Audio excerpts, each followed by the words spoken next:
ये मांस का पिंड, कई बच्चे होते हैं, कई इधर निकल आता है उभरा हुआ सर, इधर निकला होता है, कई इधर निकला होता है, टेढ़ा होता है, ऐसे कई बच्चों के सर होते हैं। लेकिन भगवान का जो सर है ना, वो सीधा ऊपर की ओर उभरा हुआ है, निकला हुआ है।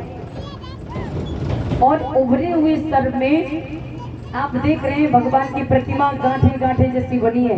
ये घुंघराले बाल नहीं है भगवान के, उनके सर में 80 मांस की गांठें थी, जिसको आप मसा या मांस की बूंद कहते हैं, मसा बोलते ना, मसा। भगवान के सर में 80 गांठें थी। कितनी? 80 मांस की बड़ी बड़ी गांठें 80 थी, जो जिनको 80 अनव्यंजन कहा गया। क्या? 80 अनव्यंजन।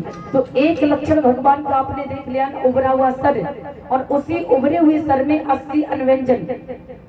80 अनव्यंजन आप पहचान के 80 अनव्यंजन को अलग करिए। एक उभरा हुआ सर, अब सर के नीचे आता है माथा। भगवान के सौंदर्य का दर्शन करिए। सर के नीचे मस्तक आता है, चौड़ा मस्तक है उनका, चौड़ा माथा है, और मस्तक के नीचे आईब्रो यानी भौं है ना।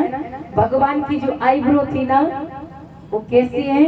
वो अलग अलग नहीं है, वो जुड़ी हुई है ना, जुड़ी हुई है। आज भी कई भैयाओं की जुड़ी हुई आईब्रो होती है, आईब्रो जुड़ी हुई होती है। लोग कहते हैं इसकी 2 शादी होगी, है ना। लोग उल्टे पाड़ा पड़ाते, बुराई नहीं मानना, बुराई नहीं करना चाहिए, है ना। ये लोग नहीं बताते कि भगवान बुद्ध की आईब्रो जुड़ी थी, जिन्होंने जवान पत्नी का परित्याग करके ज्ञान अर्जन किया था, विवेकशील बने, बुद्धिमान बने थे भगवान। ये लोग नहीं बताते, उल्टा पाड़ा पड़ाते। आईब्रो जुड़ी है 2 शादी होगी, अब पता भैया की 1 शादी हो गई, सोच रहे आईब्रो जुड़ी है, अभी एक और भाग्य में है। अब एक को घर छोड़ दिया, दूसरी के चक्कर में घूमता, समझ रहे ना।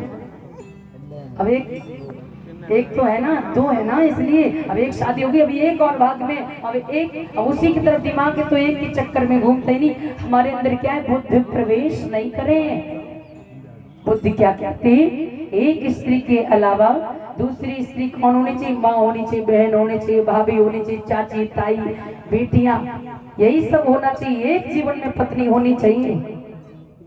जिनकी आईब्रो जुड़ी थी, उनकी इतने अच्छे विचार दूसरों के लिए कि एक पत्नी जीवन में भगवान बुद्ध ने बताई है, और अपनी तो खुद ही छोड़ दी थी। आईब्रो जुड़ी थी फिर भी, आईब्रो जुड़ी थी फिर भी भगवान ने अपनी पत्नी, अकेली पत्नी, वो भी छोड़ दी थी, हैं? दूसरों को भी एक पत्नी प्राप्त करने का ही मौका दिया, ऐसा नियम भगवान ने बनाया उपासकों उपासिकाओं के लिए, है ना।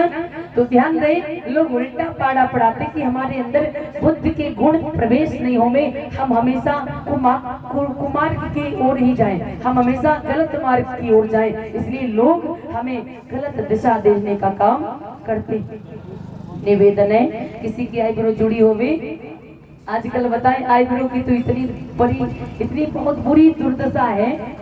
कितनी भी बढ़िया आईब्रो होवे, इतनी भी सुंदर प्राकृतिक, कितनी सुंदरता, बताइए आईब्रो से चेहरा बढ़िया लगता है जो प्राकृतिक, अब उसकी इतनी दुर्दशा है, खींच खींच के पार्लर में जाके सब उखड़वा डाल,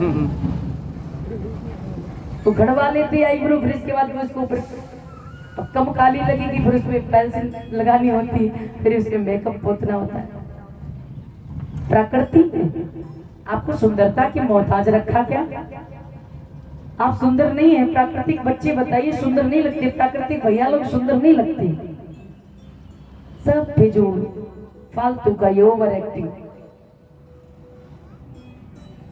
आपको बताएं, घर की